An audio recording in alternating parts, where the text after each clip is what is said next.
Good morning. DJ. God. Oh, so Jeffrey. I forgot we have a new interface, and I could just... Oh, there's sound effects now. Oh, dear. I love the fact there's sound effects, but you sat there awkwardly, and I was like, oh, okay, well, I know you told me we were hot mic'd before, and then I was like, oh, should I go? Should I not go? And I started, and then you goaded me. So for those that don't know, yet for a third week in a row, everything is different. That's right. Everything is different. Everything is awesome. So now our interface is now different, and I sound way different in my headphones. Yep. And I'm trying to adapt. Yep. I said that Neil was going to have problems with this, and I didn't know. I got used to it in the first podcast, the American Hustle recording we did. I had to pivot. I got really cringy, and I just kind of had to woo-saw, and was like, all right, well, Jeffrey knows best. I'm just going to listen. He's so jazzed up that he's got little buttons that we can... I do. Wait till you do your introduction. Sound effects. And on top of that, since we're talking about what we changed, late Saturday, we came up with this idea of mounting lights from the ceiling and made that happen. I love the ceiling mounted lights. We needed the ceiling mounted I love that. I showed it to Davey this morning, and he's like, he's looking at it, and I said, yep, so your tripods are up top. We can still use them if you need to take the lights down. And he goes, wait, you didn't use the tripods to hang them? Nope, Scott made the part that matched the tripod so that the light would still clip to it. Yep. And that's what we do. Yeah, we'll talk about that at the end of the episode today, I'm sure. Yeah, because the studio lights do sometimes make it out onto the main floor for when we're shooting video, especially, in winter inside for the YouTubes. In the dark times. Yeah. But what I was saying before we fell off the rails yet again. Go ahead. Who are you? He's so ready. He's got to figure out. Good morning, afternoon, evening, however you are joining us. This is the I Speak Jeep podcast presented by SFJ4x4.com.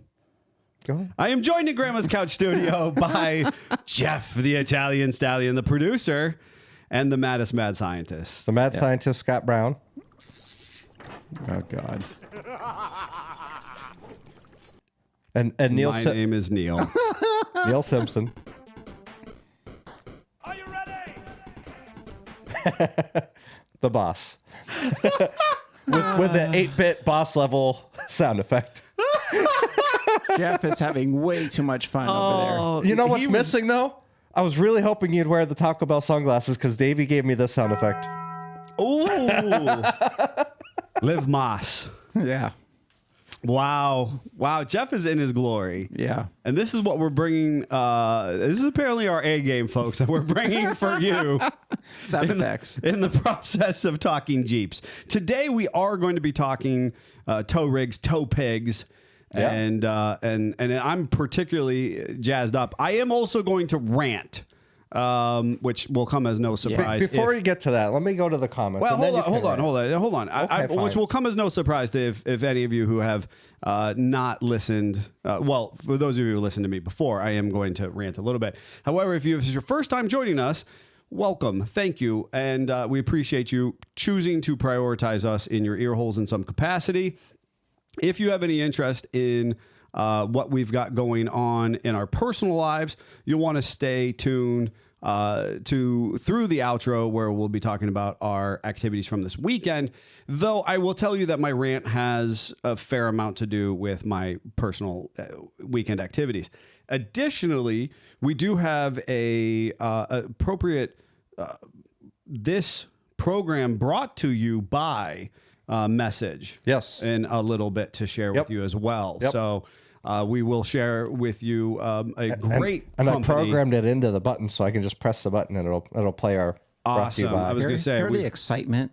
He is so jazzed up. We've got a great product to bring to you all and a great sponsor to share with you as far as this program is concerned. And I think it's going to benefit a lot of folks who are listening, and certainly us internally with our own products and expectation out of our Jeeps.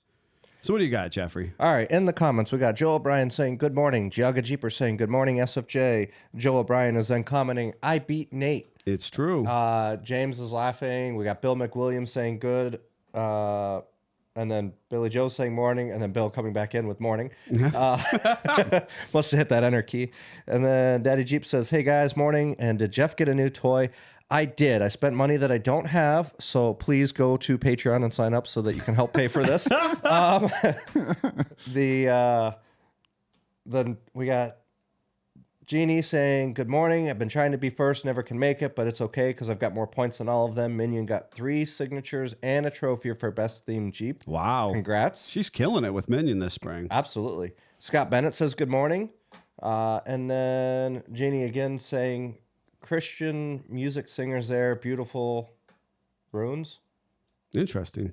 So it is Go Topless Day week. Scott Bennett is bringing up and sharing folks that that's a fun opportunity for a lot of Jeepers, kind of north of the Mason-Dixon of sorts to really kind of start to embrace the good weather in the Jeeping season. 5 days away. Is that? I didn't even look at what the weather's going to be. If you're, I think it's supposed to be sunny. If you're, to the south and the southwest, you've been, your doors off, tops off for a while. Let's hope it turns out to be a good day. Weather-wise, temperature is supposed to be 75 degrees in our area, but rain as of right now. So hopefully that shifts and there's no rain and we can have a fun topless day. And there is a number of opportunities for folks who are listening. Obviously, this podcast is streaming live now, and you too can always join us live 10:19 a.m. most Mondays, unless otherwise disclosed. And it will drop by Wednesday, right? Onto all the major platforms, streaming platforms. So there will still be time if you're listening to this to get involved with a club or local organization, seeking to kind of embrace the Go Topless Day opportunities. There's some charitable or philanthropic pursuits, and we definitely encourage you to get involved. I know locally Freedom Crawlers is doing a big event for it. So Right. Absolutely. I think, and I do think ACOR is also Are they? Well. I do believe, but I know that for the last few years, locally, Freedom Crawlers, they've got some cool trophies that they give out, and they have a mission purpose in that process. Of course, you could always join me and have the AC on that day. AC and top on, and the windows up, and the doors on. Nope, you don't get sunburnt with the top on like that. I know. That's the point. Oh, look at that! I'm gonna have a nice tan going by Bantam already. Got your base tan. Yeah. Over the weekend. Oh yeah. Nice. We'll talk about that. I'm sure. So we are going to be talking about tow rigs. Also, I meant to mention one of the people that you said good morning was Rob Seaman as well. And that was not just Rob Morgan, but then followed. Yeah. Rob Morgan said good, and then Rob Seaman said, he said, hey morning. guys, and then Rob Seaman said morning. It snuck right in there. I just saw Rob and Rob. Yep. And I just want to give credit where credit's due. These folks, we value you jumping into the comments and starting them off, strong. If you are listening at home and you want to jump into the comments too, get online and you can be live on the YouTubes or the Book of Faces. Yeah. We don't read all the comments, but once we get going, but it's a great way to share and have fun with, people, like-minded people. And I see Discover 4x4 said, good morning, y'all. He said he had his volume on max and seemed quiet. It could be with the new interface. I did just adjust a little bit for you. Hopefully that's coming through a little bit louder for you. And then we've got Jeannie saying that she can't wait till Saturday. She gets to drive over to Kinzua Dam and rather do it in Cookie Monster, but maybe next year. But Kinzua Dam is a really fun place to go to. Are they doing the Kinzua Drive? Because I am totally unaware of it. And that is one that has been on my bucket list. I knew nothing about it. Are we going to suddenly decide that we're going to Kinzua? Because this would be a great trip. Oh my gosh. I know that Rob did it a couple years ago because I lived vicariously through him. And, right. And I saw them get to drive across this reservoir dam, and folks elsewhere in the world, you might not have any expectation, but culturally it's a very relevant place, kind of in our backyard. I mean, it's a couple hours away from where we're at, but it's definitely a place that's near and dear to my heart. And I can't believe they're doing the drive over experience, and I'm going to miss it yet again. He said Warren Wranglers have done it the last 2 years. Well, I am feeling some type of way. Yeah. Okay. And then Scott Bennett was agreeing with the other Scott. Jeep heaters are the best. So I think it's a Scott thing. You guys like your tops? Mm-hmm. Anyways, we are going to be talking about when you're not in your Jeep or coming and going to and from, or maybe what you're using your Jeep for as far as tow rigs. Now, I am one to kind of confidently admit to people that I have been personally towing my Jeeps really kind of forever. I would not be a bit surprised if there's a picture somewhere in your parents' archives of like you with a Hot Wheels tow truck towing something 100% as an infant. I mean, I was, when I was playing with Legos, not only was I building like the monster truck, but then I built like the semi truck that would haul the monster truck around, you know, and, I'm personally inclined to. Neil's a frustrated truck driver.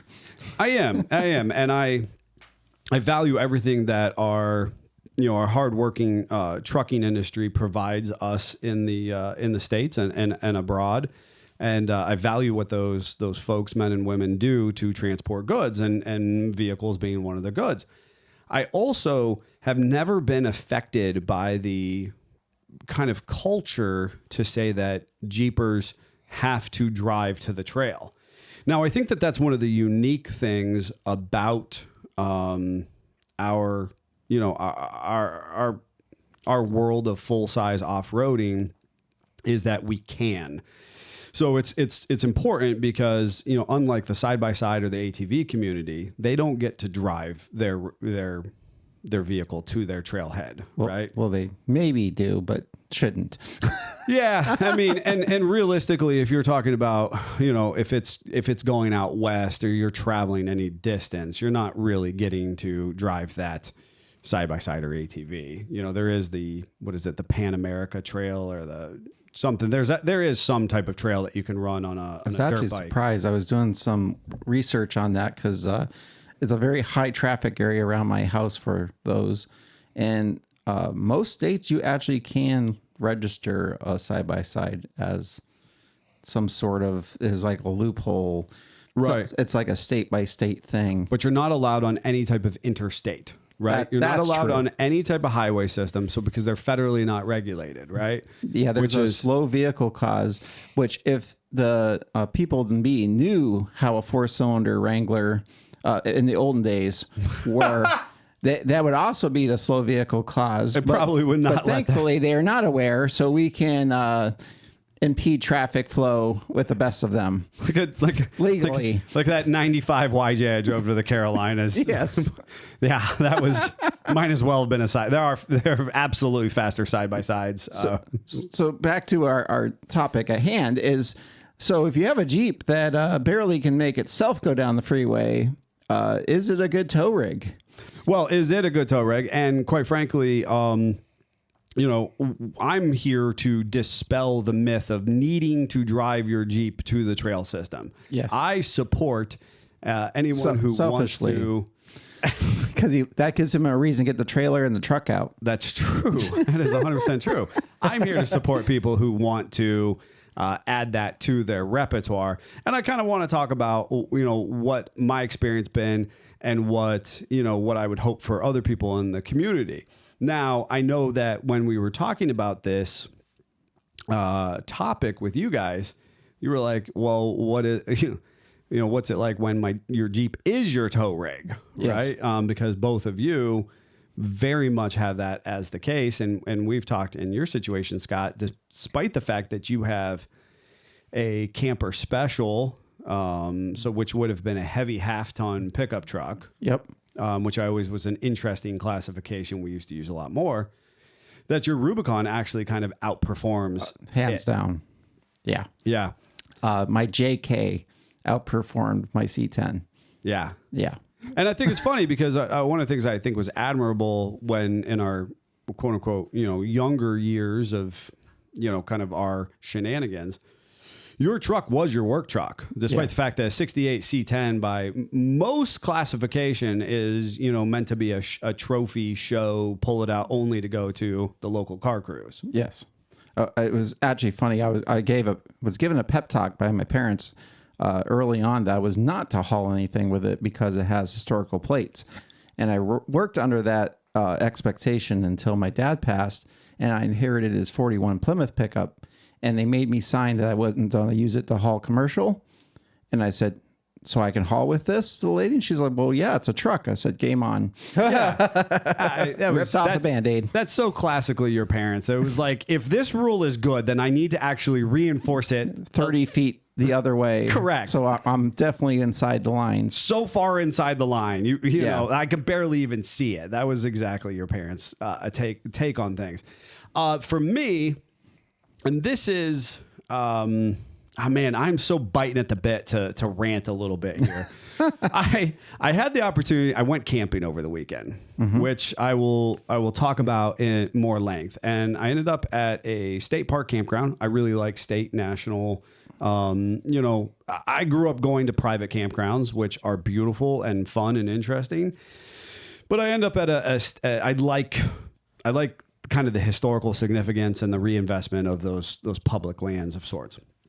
I ended up at a state campground this weekend, and I thought it was so interesting because, of course, we all are aware that during COVID, camping took this wild shift as far as I'm concerned. Yeah. My wife and I have always been pretty strong-headed tent campers, and I have personally, I have slide-in truck camper. I've had a slide-in truck camper. I've had a full diesel pusher RV. I think the only thing I haven't specifically had was a pull behind like both of you have, but I did have our big show trailer in the beginning, which air quotes we camped out of at shows. And so I kind of understand the that process. And again, we'll go into this frustrated trucker nature.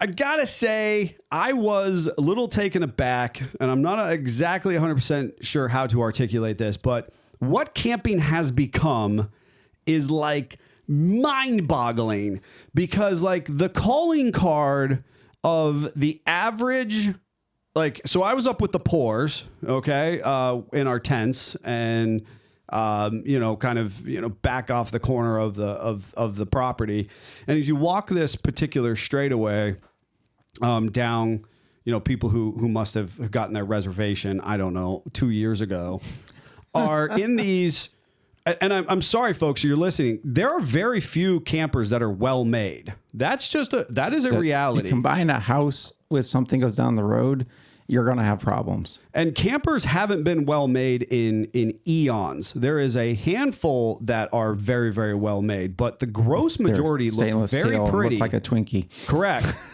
The gross majority of campers have a high cost of ownership and a poor return. Talk about just a massive depreciating asset. It's like boats, right? Yes.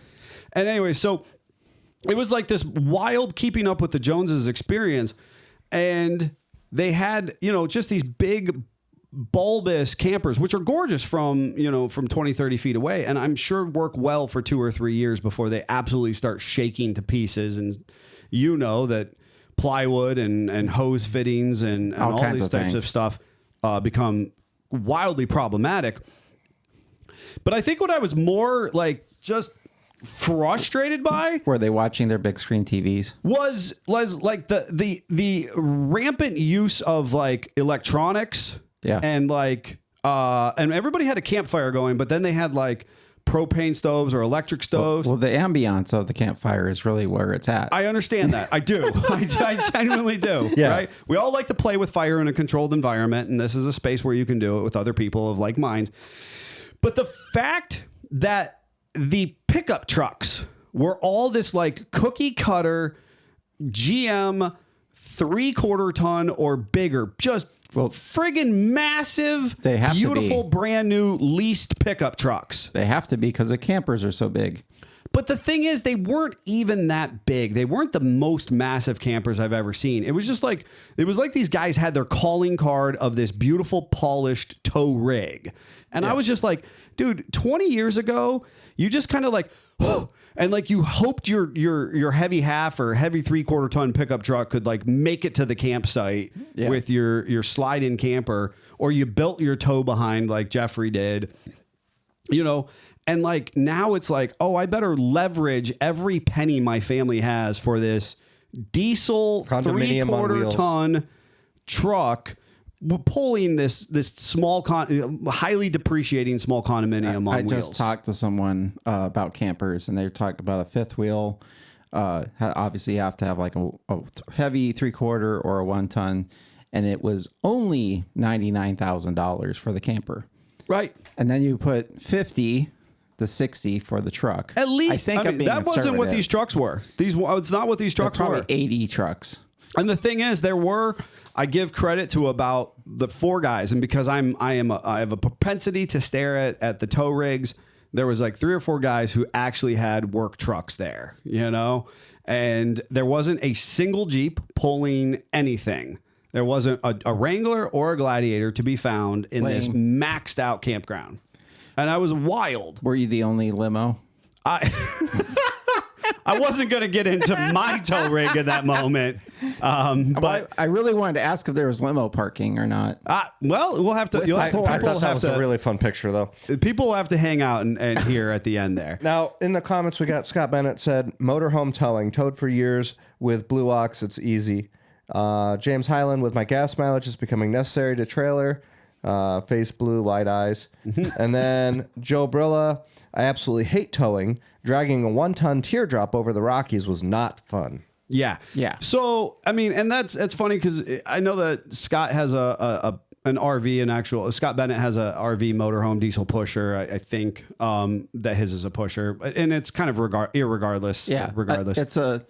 It's that self-enclosed motorhome, which we used our Holiday Rambler originally for the business, is on a Freightliner chassis for those who are listening at home. It had a hot Cummins engine in it, had a full Freightliner air suspension, and Greg ended up reinforcing the Class 5 hitch on there. It was really cool, and we actually towed a 30-foot enclosed car trailer, and we went all over the place with it. It was a great tow rig. As far as what James is talking about, the gas mileage in the Jeeps, the heightened modifications, and this is the challenge. The further we get away from stock, the kind of an engineered equip experience, the more we depreciate our everyday utilization. Many podcasts ago, we did with great Jeep parts or great aftermarket parts comes great responsibility, and that kind of goes with the reliability of the tow experience. Now, I understand I was just ragging on all these folks with these really high dollar camping setups, who I'm certain are not using those trucks today for truck purposes. But there is something to be said about they want their experience to be kind of uneventful. They want to hook up to the trailer Friday. They work hard Monday through Friday. They hook up to it, and they just want to hammer down to the campsite, set up, and not have to spend all that time fixing the truck on the side of the road. And I'd argue that most of the society camper. would like that experience. Yeah, I can But appreciate not everybody that. can prioritize that experience. I think that just through, this is my personal piece that, leveraging debt is just out of control right now when it comes to this specific application. Also, the official tow rig, and I know a number of guys who actually tow with this truck, the official tow rig of the campsite, I was trying to count, but I lost count, is the Ford F-150. And it kind of makes me throw up in my mouth a little bit. Definitely the creme de la creme was the GM 3/4 ton or bigger. Everything has to be 4-door, Yeah. There is no other option apparently. And that was the keeping up with the Joneses. Other than that, it was just F-150 after every genre of F-150. was there's a pulling reason they camper. say the most sold truck or whatever. Absolutely. And I was like, and then you had, I'm not going to lie, because of course I love the trucks that have character. And there was a couple pretty sick Super Duties that were work truck packages, flatbeds. One guy had a full Milwaukee pack out. And instead of bedsides, he had a flatbed, but instead of bedsides, they were 24 inches of Milwaukee packouts down both sides of his truck bed. Well, that's cool. It was cool. It was interesting. And at the very end, as everybody was packing up and the campground started to quiet and all that kind of stuff, I heard this signature whistling and the initial blah, blah, blah, blah, blah, blah, blah, and whistling and smoke. And there was just a nice 7.3 doing what it does, kind of down the road from us, and it was just humming along down there. And I was like, all right, I see you keeping that 7.3 alive. So it was kind of interesting. But as far as what are some reasons that people tow their Jeeps, and obviously James brought up the question of gas mileage itself.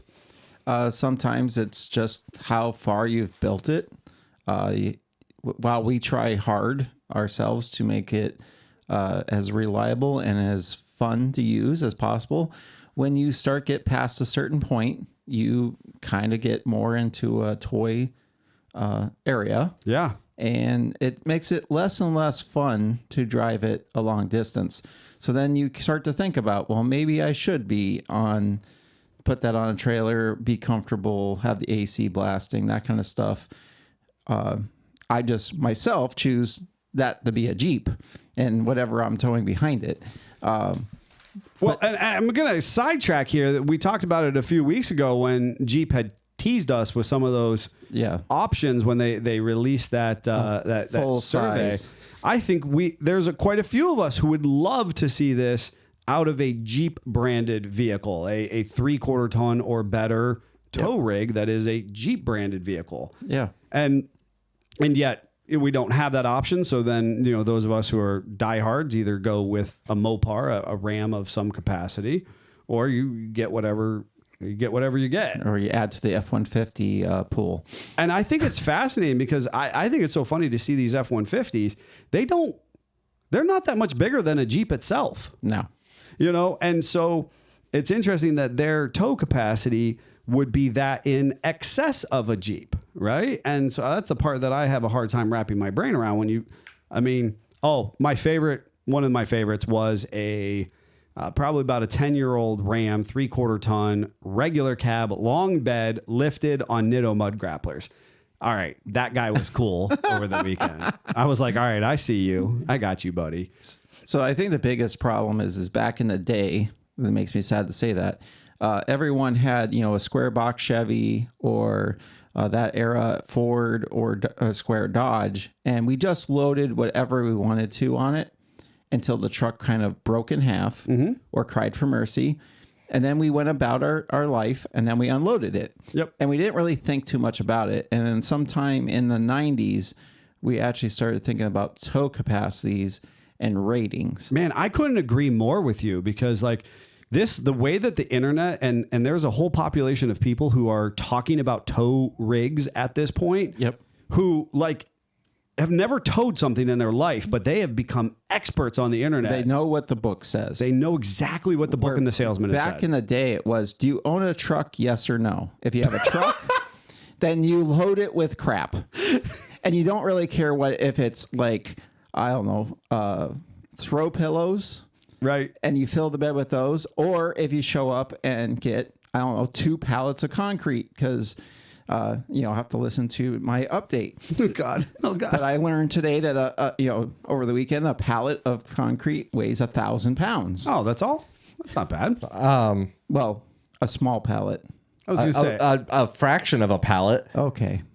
What, 12 bags? It's 24 bags. But anyway. It's not a pallet, but that's fine. Yeah. Regardless. Yeah. So the weight, how fast weight can pile up. Right. I wasn't ready. Anyway. So... Now we are onto this thing where we really pay attention to that, and we want to be doing appropriate things as a group or a community. So and no, and never has it been harder to know what you need to do and how you need to do it, because there is so many different opinions first, and then facts are so over the board.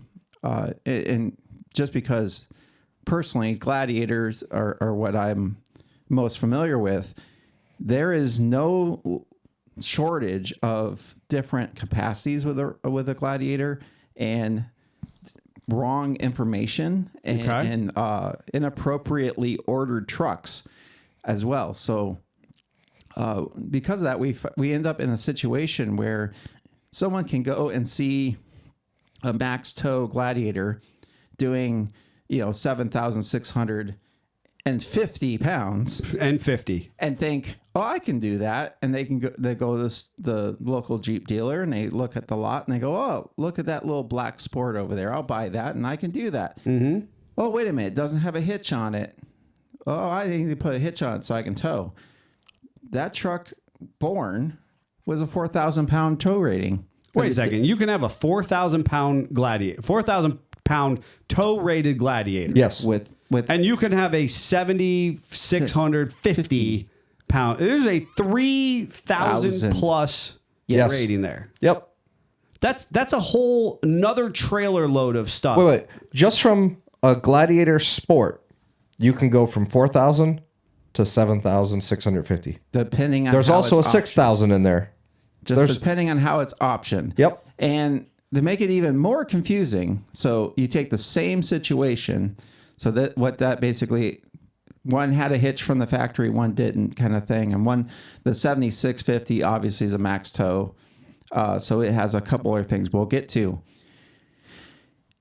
So, like Jeff said, his is a Sport with a hitch with a tow package. His is 6,000 pounds. So then you enter in Rubicons, which is all that stuff I just told you, ball it up, throw it out the window. Rubicon, no matter which way it's born with a Gladiator, is 7,000 pounds.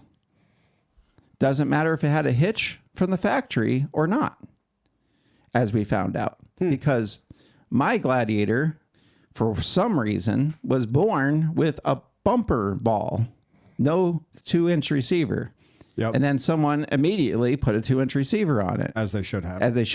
Because it should have never came off the lot like The that. fact that a vehicle is still coming out in the, With a the bumper 2020s with a bumper ball is just hysterical. Yeah. Yes. I always wondered why mine had a cutout on the bumper when I bought it. But anyway. And we VIN'd it. And we VIN'd it, and we were like, it doesn't have a tow package. And so I was panicked for 2 seconds, because I bought this to tow a car trailer and to tow pretty much anything I want to tow within reason, because I'm not a 3/4 ton guy. Jeffrey. What?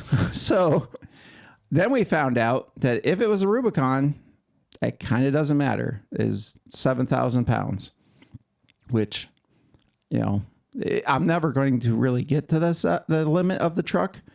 But I was just very confused, and I would love the mothership to explain what in the heck are we doing here, because it makes it really hard for a consumer to get excited and go into a dealership and then get the appropriate vehicle for their needs, because the best way to make a sale is to get someone excited and then to get them to buy. And if they go then after that and do the research and go, wait a minute, that's not actually what I need for my life. Sure. The Jeep goes for sale. Yep. And they don't get to enjoy the Jeep life. So, call to action. Make it easy. Make it easier. Why do those 4,000 pound Gladiators even exist? Right. Just put a hitch on them all. 4,000 pound tow rated gladiator. Yeah. Right? Just put a hitch on them all. Make them all 6,000 pounds. So what's funny is the entry level, or the non-tow package, is the 4,000 pound. Then there's the tow package that makes it 6,000 pound. Then there's the max tow, which makes it the 7,650. Yeah. But then you've got the weird ones like the Rubicon is 7,000. Yeah. And it's like there's no rhyme or reason to how they came up with their configurations. And the internet will hash those things out left and right as far as how those configurations do come to fruition. Yeah, there's difference in the axles. There's difference in the alternators and the gear and ratio. not just make this a Gladiator only program. I'm going to tell you about just a regular Wrangler. So in 25, this is the newest information. If you have a 4-door Rubicon, and I'm assuming there's more options in there. So if you're doing it, go do this, make sure you get the right ones. That's 5,000 pounds.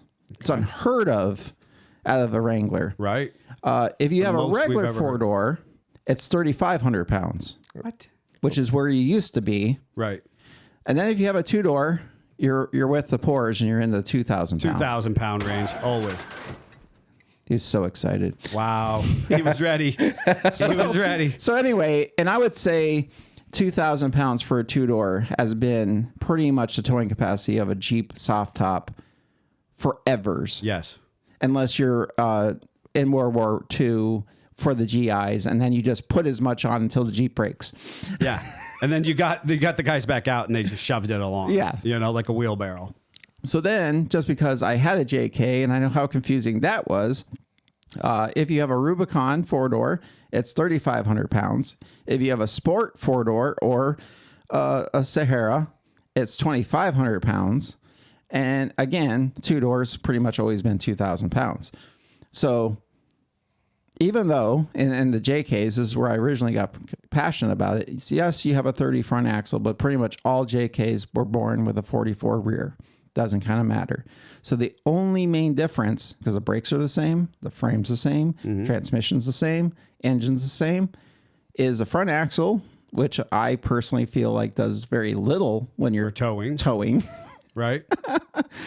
Makes you somehow 1,000 pounds more. And the gear ratio. And the gear ratio and the spring rating a little bit.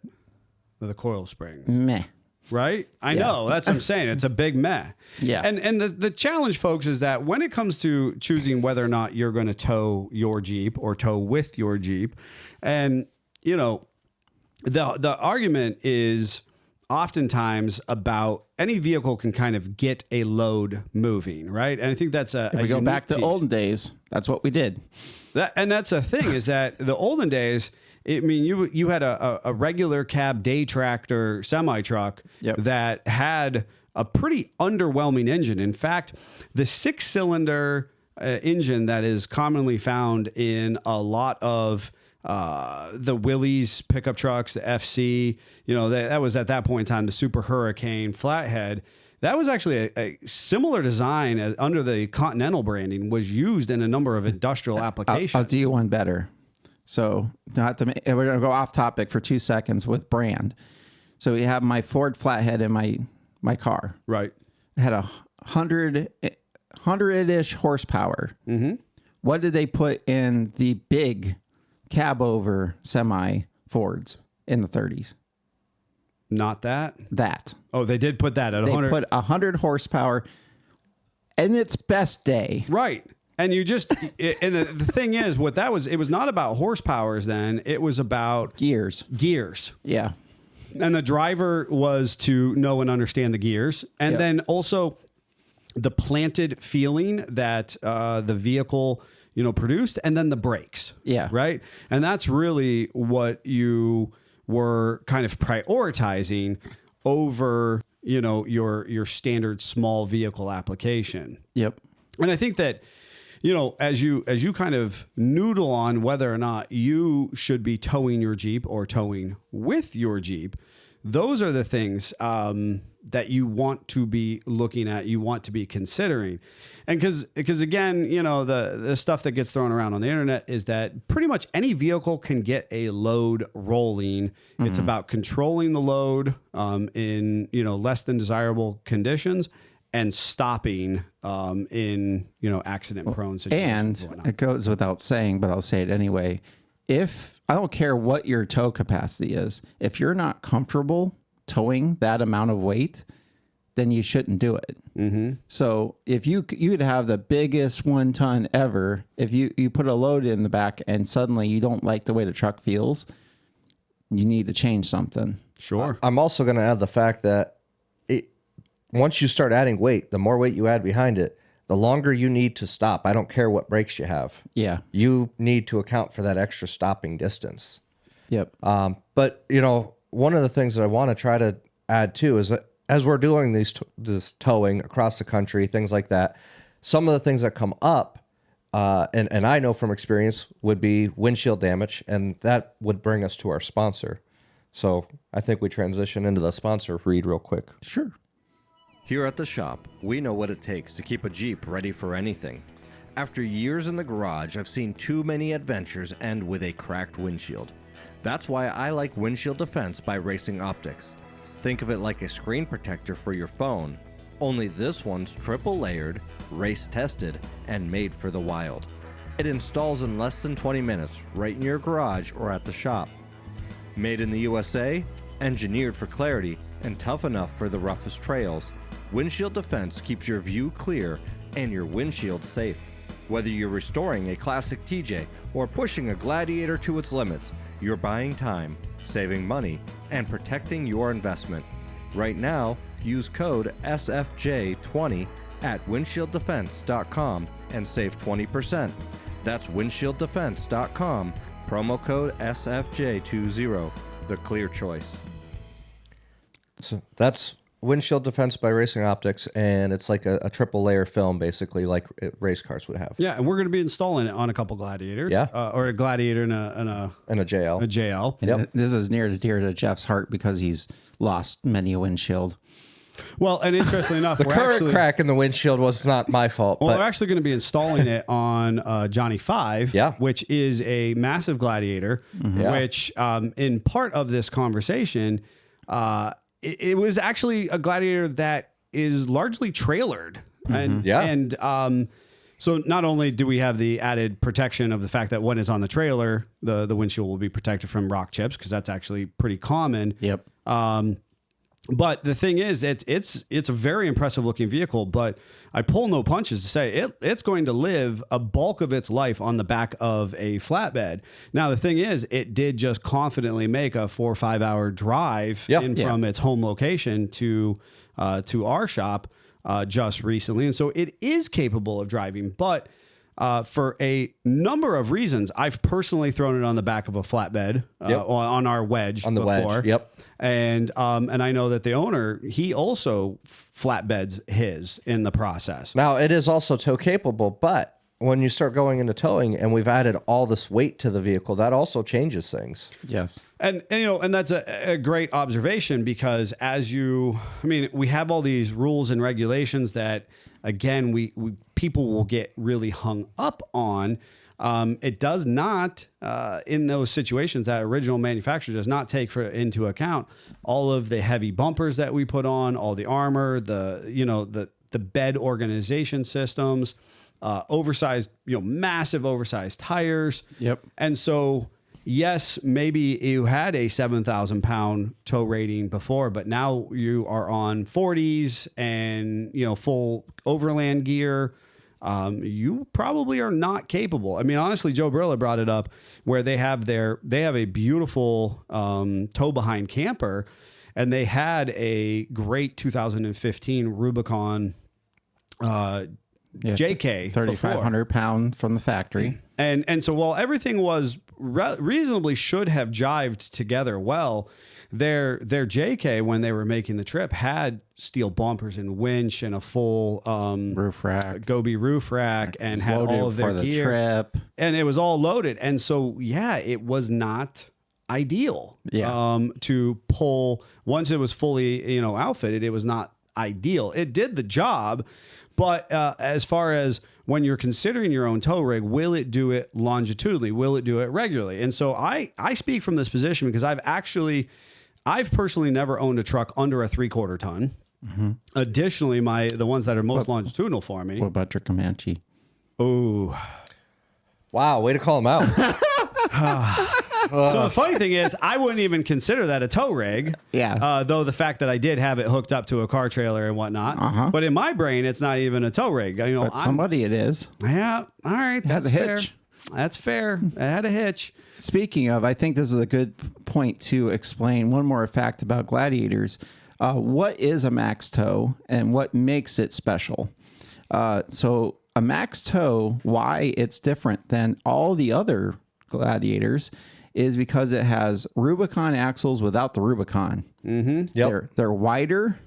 I don't know what other stuff is in there that's different. Well, As we dig into these deeper and deeper, we'll probably figure that out. But at this moment, that's the main thing we see. So why Jeep says a Rubicon, even though the axles are they're the same, air quotes, why it has 650 more pounds of capacity is the transfer case, the lockers, and some other stuff that are in the Rubicon makes the Rubicon way more than the max tow. Therefore, it doesn't get the max tow rating. So that kind of hammers home what Neil was saying.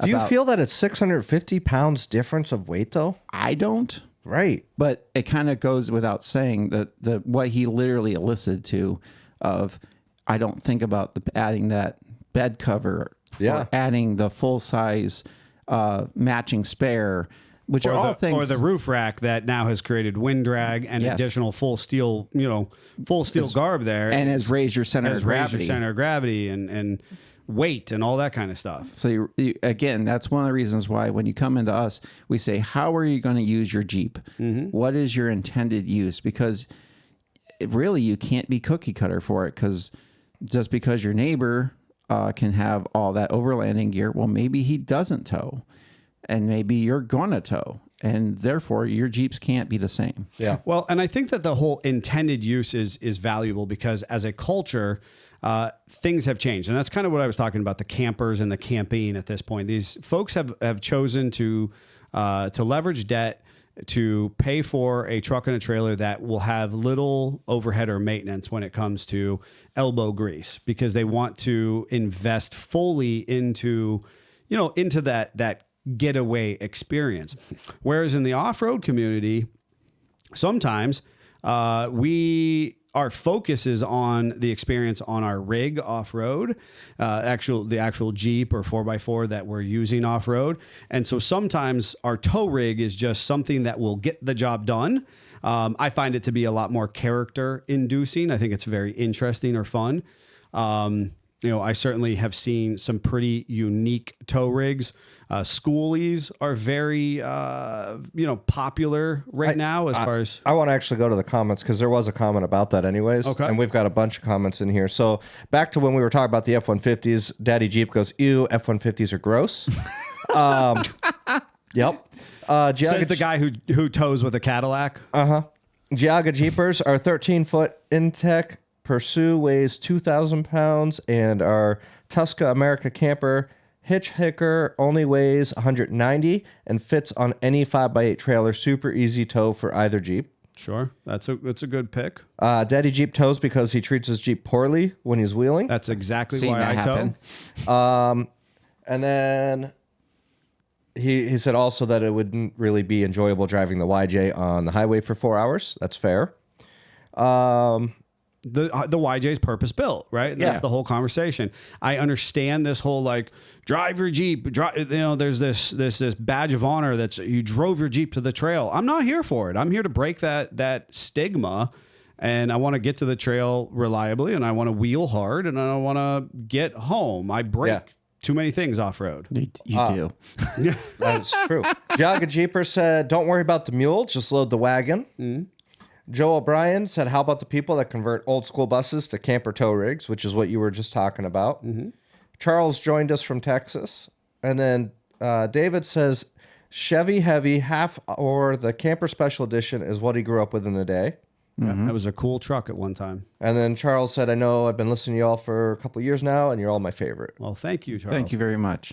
So as far as, I was starting to talk about the schoolies and whatnot, of course, man, and again, right now there is a fight going on somewhere on some social page. Somebody's getting banned or flamed and maligned and whatever about their choices. And that's what the internet has done to us. But obviously a schoolie is basically going in and buying a retired school bus, which is oftentimes an international, maybe a Freightliner. And either you convert that in its entirety to a camper, and then you tow a small trailer, or what's become very popular is you lop off about a third of it and give yourself a dovetail. And if you recall, a couple of years ago, I was in the Walmart parking lot locally and saw one and sent them to the shop. Yep. And I text you and said, hey, I sent you a present. basically, and you're just like, oh boy, and in comes this school bus with their Jeeps on the back of it. Right. If I remember right, they were a school bus that actually was a crawler hauler. So you actually crawl up on the back third, and then they had a car trailer as well. Yes. They have 2 Jeeps Yeah. on one. Yeah. And so the thing is, I'm here for it. I really love that ingenuity. I had, here's the thing. So we go to schoolies. Again, they're built on a massive chassis. The thing about that series, and of course you may or may not know, the business tows with a International 4900 crew cab at this point, which is a cool truck, but it's not particularly fast. Mm-hmm. Now, it's not governed, nor is it geared out of usability. But within that world of schoolies and international trucks and Freightliners, anything that affect, typically your gear is driven. When I say driven, it's more for a local around town or kind of a mountainous with load expectation versus a cruising highway expectation. Yep. When you get to your schoolies, your crawler hauler conversions, they're very cool because people within this industry are already interested in that DIY market. We're okay with buying the project and shoving it off the corner of our garage or the corner of our property and picking away at it versus explicitly leveraging debt to get into a perfect truck to go to and from in. That's not to say that there's not value in either one. It's really, again, what's going to meet your needs specifically. But the challenge with the conversions and going from any type of medium duty truck is typically they've got the load carrying capacity, they've got the braking capacity, but they typically don't have the cruising speeds or comfort that those other trucks have. And certainly even your guys' Gladiators are way more comfortable to do some of these big runs. And those of you who know, I did that big Florida run in the International 6-8 weeks ago. It did it, and it was fine. It beats you up, though. But it beats you up. It's loud, it rumbles, and it was overkill for what I had to do. I could have done that run in your guys' truck probably faster and more comfortably. But you wouldn't have had as much fun. But I wouldn't have had as much fun. And that's exactly, that is the whole nature of the conversions and the schoolies and all that kind of Which stuff. also brings up another point. Never before, again, we've talked about with the Jeeps before, back in the day, you had to fabricate everything. So if you wanted a long arm lift kit, you made it. Mm-hmm. If you were out trying to put an F-150 spring in your Jeep to make it lift and that kind of stuff, never has it been so easy to order parts to fit your vehicle that do what you want to do. And it's the same thing for towing. You and I have talked about this at length. My dad, I remember a very vivid memory of a friend of his had a little Toyota pickup. They didn't make a hitch for it. Mm-hmm. And my dad was a welder fabricator, and he said, "Hey, can you make me a hitch?"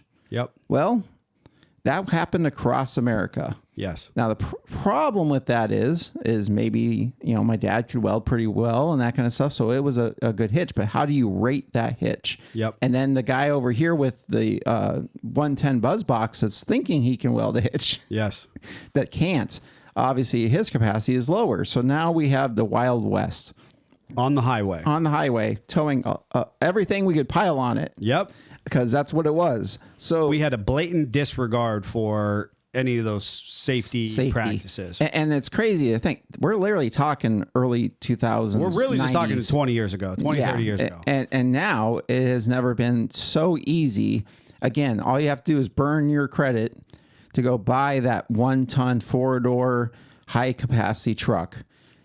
Park it over at the offsetting place. They can put a fifth wheel in it. They can put anything you want. The electronic brake control, any of it is so easy to just push right into that vehicle. And tomorrow you could be hooking up to a triaxle trailer.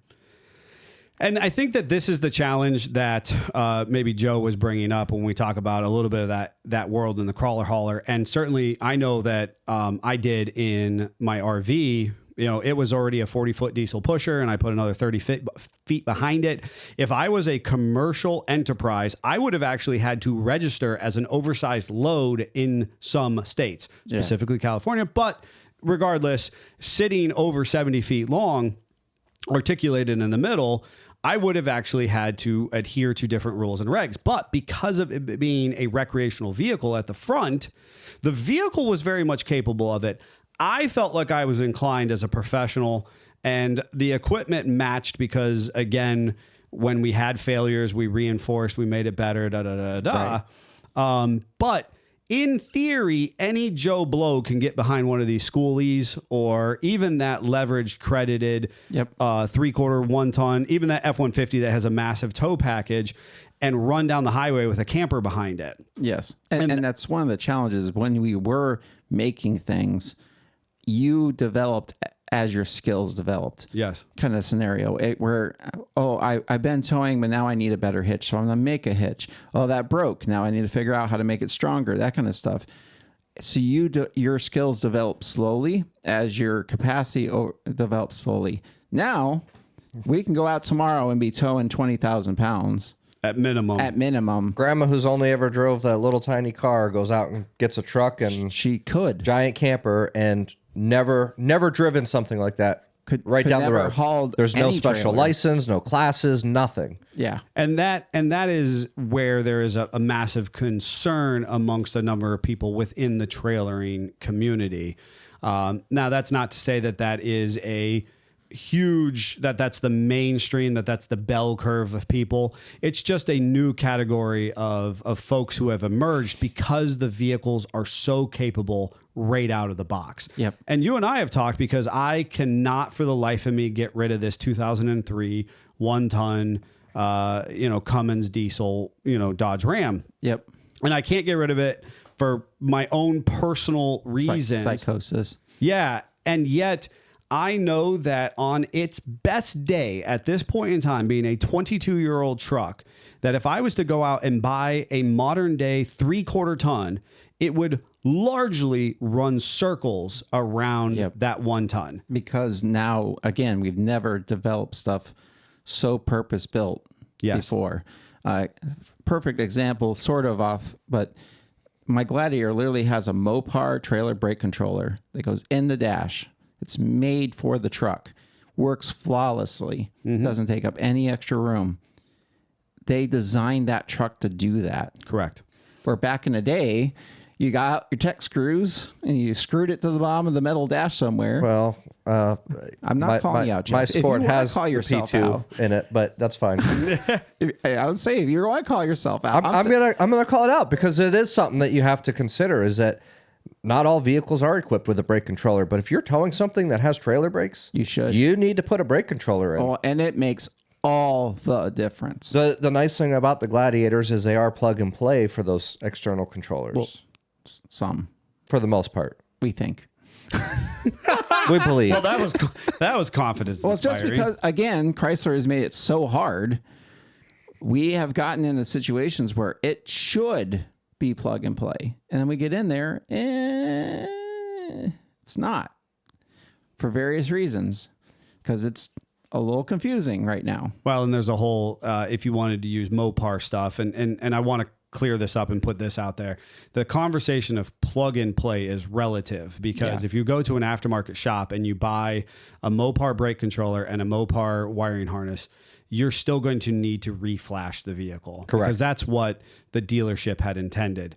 Whereas if you're going to use a Prodigy brake controller, which is our kind of preferred brand, and aftermarket options, which is then a kind of a series of different tow components, it can be made to work seamlessly and look good, but it's not that engineered piece that Scott is talking about that he has on his Jeep. Right. To do that Mopar piece, you are going to have them specially communicate with your ECM and BCM the new data to communicate, because the other thing with yours is you'll do the automatic backup stuff is a little bit different.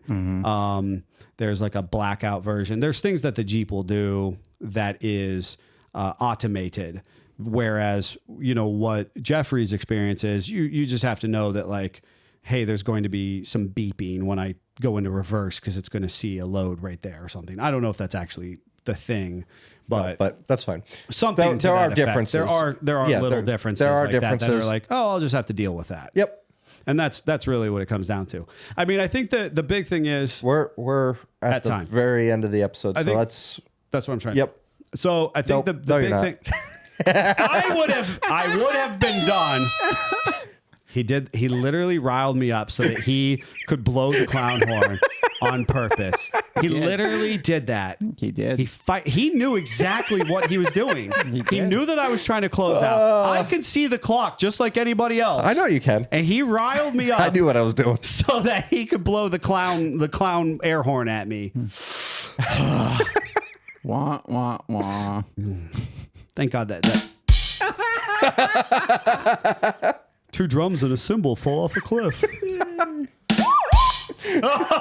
Okay. Oh my God. For the sake of everybody listening, if you've still made it through, I hope that there was something of value in this tow rig conversation for you today. And if you're confused, you can get a hold of us to explain it more. And we can explain it more because we kind of enter the game from the highest level of use and abuse out of our company tow rig and 3-car wedge, right down to highly modified vehicles towing, kind of all over the country, as you guys have done for us in your Gladiators, down to using and abusing 2-door Wranglers for, a suitable tow rig. There was so much more we could have talked about there.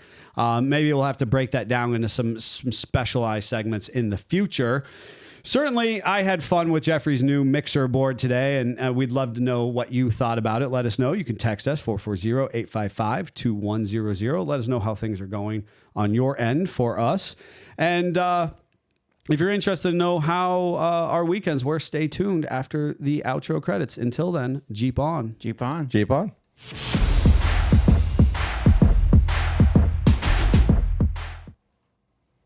Okay. Wow. I really missed the goat. That's better. There it is. I just got to remember to hit the button now. I liked it when it was automated. It's supposed to be automated still, but for whatever reason, sometimes it does, sometimes it doesn't. Maybe if we didn't change stuff every single week. Well, I mean, we didn't really have a lot of choice in the process. Constant improvement. We've been learning As we where do. the weakness is. It's kind of the statement you said about towing as you go through and your demands increase Yes. and you start exploiting weaknesses. Mm-hmm.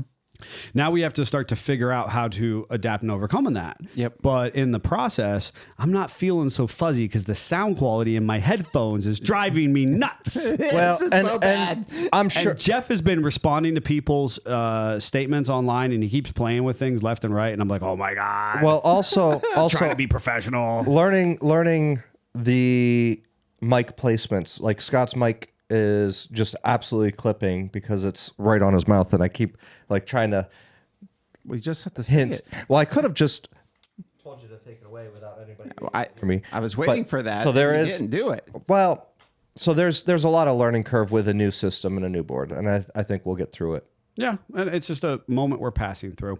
I want to hear about your concrete. So, What was your toe pig experience over the weekend?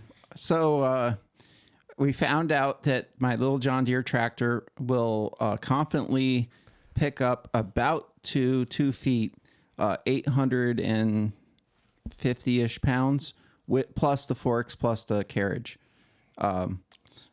Over that, That was though- 720 pounds of concrete for 12 bags. Okay, whatever. Well, I had done it before. It was more than that. You had me split it up evenly. Yeah.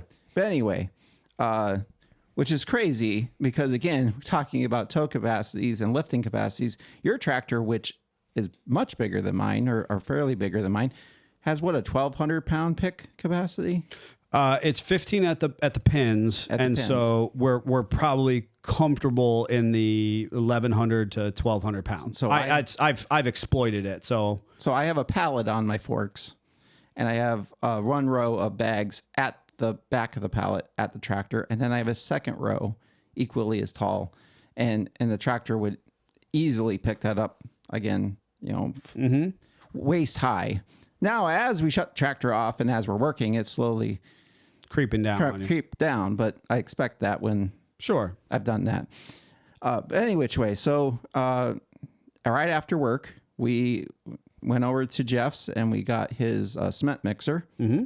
And I noticed an unfortunate wounding on my Jeep that you'll have to pay attention. Davey will be utilizing that for something. Oh, boy. Oh, yeah. And we're going to find out what Neil thinks happened, and we'll find out what you guys think happened. What's really interesting is how quickly he blamed me to his wife. Oh, that's his MO. First it was Jeff did it. I'm like, I absolutely did not. That's his And then it was, well, he found it in his driveway. No, I didn't even find it. You found it. Scott's MO. I know. I think Amy knows better. I hope she knows better. She does now. Anywho's, so we go ahead and did that. Then I had a dinner I had to go to. As I was leaving the restaurant, I messaged Jeff. Was like, "Hey, rally the troops." He comes in, and there was a role reversal. I normally tell Jeff how to do stuff and do that and that kind of stuff, and then mutter about it. He then got to mutter about me. I try to just be a good employee when Jeff's doing building stuff. I'm like, I'm just a good gopher. My favorite was we were pouring off into the wheelbarrow so that we could take the wheelbarrow over to the forms and dump into the forms. Okay. So I pour off a load of concrete mix into the wheelbarrow. Then I fill the mixer with water to prep for the next bags of concrete. Sure. And I told Scott, go ahead and dump it. And I turn around to start prepping a bag, cut a bag open, and I turn back and he's dumping the water into the fresh mix of concrete. I'm like, that's not good. So we had some really wet concrete to work with. For the record, he told me to dump it. I was standing beside a cement mixer that dumps. And I understood where I made that communication error.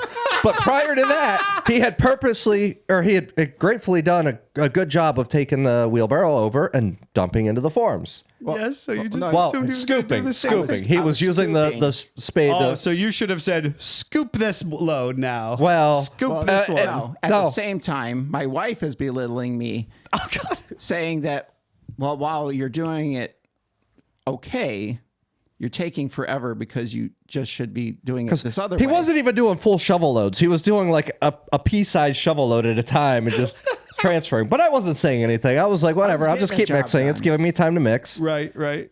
So we learned that 24 bags of cement got us 4 footers.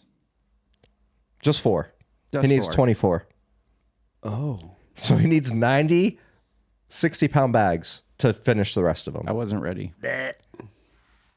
So I might be finding out how much cement bags my Gladiator can haul. Wow. Yeah. I can't wait to talk to you guys more about that because that just seems. We've It's about noodled on that a good bit. 6 1/3 bags per form is what it came out to. So Wasn't ready. Fascinating. I look forward to hearing more about. Yeah. Everything is like lots of work. And Small amount of progress. we may have lost some concrete because when she was telling him how to do this more efficiently, she goes, why don't you just dump it into the form? So then I tried that because I wanted to be a good gopher and learn. Yes. And he puts the full weight of it at once onto the form and just crushes the form and it goes everywhere. There's lots of darn it, Scots. Yes. And then he's trying to use the spade shovel to scoop it off of the gravel driveway to salvage it. And his wife absolutely calls him out for using the wrong shovel and goes and gets the low transfer shovel. Yeah. It was great. He was like, I didn't know there was different Saturday shovels. We were days using a old. spade. I'm like, well, the spade cuts into the concrete well, but when you're taking it Using off of a square flat shovel. surface. Yeah. So, anywho's, Yes. I then spent Sunday watering my concrete. Yes. He didn't know that was a thing. And I'm like, oh no, you're going to water this for a week. We don't want it to crack. Right. And he's, well, I thought we want it to dry. You do evenly. Not just the top. Yeah. And the other thing that we did after we had done all our cement things on Saturday is we went ahead and took a piece of my old Cub Cadet. Oh my A God. rusted rod. From the Cub Cadet that I had when we first got the house. And because I don't throw steel away, put that in my 1932 lathe, machined it down, and made light holders. The light brackets for light the brackets for studio the studio. are awesome. Yep. So- And we used to have these, 6 foot tall tripods that Yep. held, some of the studio lights. And then we would all trip over walking into the studio. Correct. I love it. It's so cool. Well, and so Sunday, I came into the shop and painted them black. And then this morning I got here early and then hung them so that the lights are mounted on the ceiling now. Yep. Yeah, I used this morning. Yeah, it's super cool. Great upgrade. And just like, it's that little stuff that people don't understand how much effort goes into doing. And it's a product that doesn't exist, but we solved a problem that is small and tangible, right? We could have just avoided it. We've been stepping over them, but it was like, oh, that's not ideal. We just want to continually make it a cleaner, more efficient workplace. Right. As we slowly evolve. Yeah, it's the tow conversation all over again. Because we can't go Hog and crushing just in debt. yeah. So obviously we spent a lot of time with the concrete. What did you do for Mother's Day? For Mother's Day, we ended up going out to dinner with my wife's mom, and then we went to the beach and froze our tails off because it was like 50 degrees out there. It was definitely colder on Sunday than it was Saturday. Yes. And it was cold north. It was hot south. Yeah. It was actually hot. And Yeah. I chose to take it easy on my wife, and instead of pushing, take the car, and it was low on fuel and everything, we just took the Jeep and made it easy. So It's that conversation about towing all over again. Like there's a time and a place for the cool 100%. thing, and there's time and a place for hey, she was amping herself up because obviously she really wants to be prideful of having presents for her mom and properly decorated and that kind of stuff. Well, I took the easy route, and while I was working outside, I gave my daughter a pep talk. It's like, hey, would you like to wrap mom's present, make it pretty? She's like, yeah. I said, mint. Yep. Here you go. Wind her up and let her go. That's right. We did some yard work at the house, and then I went over to my grandmother's in Erie. We did a surprise visit with my aunt, my parents, and then another aunt and uncle. We all went out there to clean up her yard. She's got a lot of overgrowth in the backyard. And when my mom first told me about it, I said, well, I'm doing concrete work on Saturday night, so I'll let you know how I'm feeling come Sunday. But I felt great Sunday morning. I did not feel so great after we were done with all that yard work. There was so much overgrowth, trees that we were cutting down. I had to fix fencing, restake a bunch of the fencing off of a garden area that had been collapsed. So it was a lot of work, but we got it done, had a good time, and enjoyed Mother's Day. Who was this? This was from my grandmother's house. This is your grandmother. Yeah. But your family was there with you. Yep. Your mom and all that kind of Yeah, stuff. Which is so- a cool way to spend that Mother's Day as well. Yep. Yeah, so it was a nice little fun thing, and then grabbed dinner on the way home. So we had dinner at the house with my wife and kids, but they stayed home. So. Okay. That's awesome. Mother's Day for me was I sent a text message to my wife, I sent a text message to my mom, and a text message to my mother-in-law, who are all amazing women. But that's what they got. And certainly I can speak from my own mother and my own wife.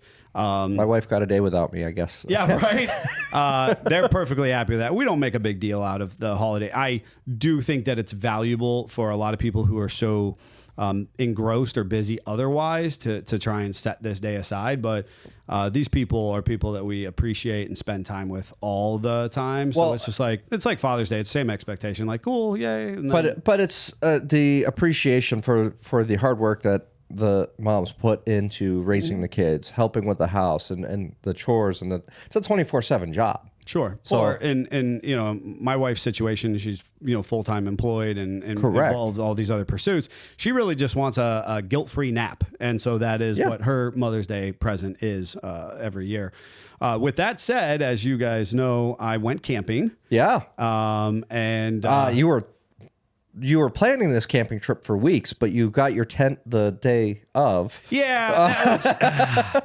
So I was dragging my feet on purchasing a tent. We had budgeted out of our family household money. We had budgeted for a tent, and there was a handful of tents of similar nature that were over our price point, and I just couldn't. If we picked a budget, I want to stay within the budget. Right. I didn't want to go $50 over just because this, that, and the third. Likewise, it's loosely on my bucket list because I feel like camping should and can be done affordably, I would like to increase how much I tent camp this summer. It's been a big part of our life. We've gotten away from it over the years. With everything kind of costing a lot, this is still kind of cheap entertainment. Well, especially if you go to the national parks where you can just set up a tent and be good to go. You're Right. not having to pay for a space. You Right. can enjoy a nice relaxing weekend, have a good fire. And as supportive friends, when we found out that he was in this purgatory of finding a tent Saturday, we told him to just put up some stakes and a tarp. And that's like the right Hang answer. a rope and you're fine. Hang a rope, and I could have thrown a tarp over, right? I could have. Yeah, it was a big debacle. Long story short, I did get a tent after ordering like literally twice. Elise has them on the shelf, just saying. Cool. I bought the last tent of its size at Walmart. Had to go. And now you did last this. moment. This was a getaway with This four was other specifically children, right? with my son and 5 other kids. Oh, 5 kids. it increased. Yeah. So I had 5 boys between the age. You made some mothers happy that weekend. And that's the funny thing is, I thought that it was for my son's birthday, and I thought we were going to like have a couple of the kids not be able to go because they had, some commitments. They were like, please. And they were like, please take this boy out of my life, right? Yeah. And then even I ended up coming home an hour early ahead of schedule. And they were like, you sure you can't keep them until, when you Yeah, I said had you were going to have them? plans. I had plans. And I was like, that's fine. The kids stayed at our house and played, regardless of us being home about an hour early. Anyways, which was hysterical. You know what I mean? It was just hysterical. But if you see the pictures, or as the pictures come out, you will notice I actually took the limo camping. which is exactly what we would expect. And so Those kids had a field day going to do right. this. I mean, and that was the thing. So I can tell you that a 96 Cadillac Fleetwood limousine will take 5 husky 11 to 13 year olds, all the tents, so 6 tents or sleeping bags, 2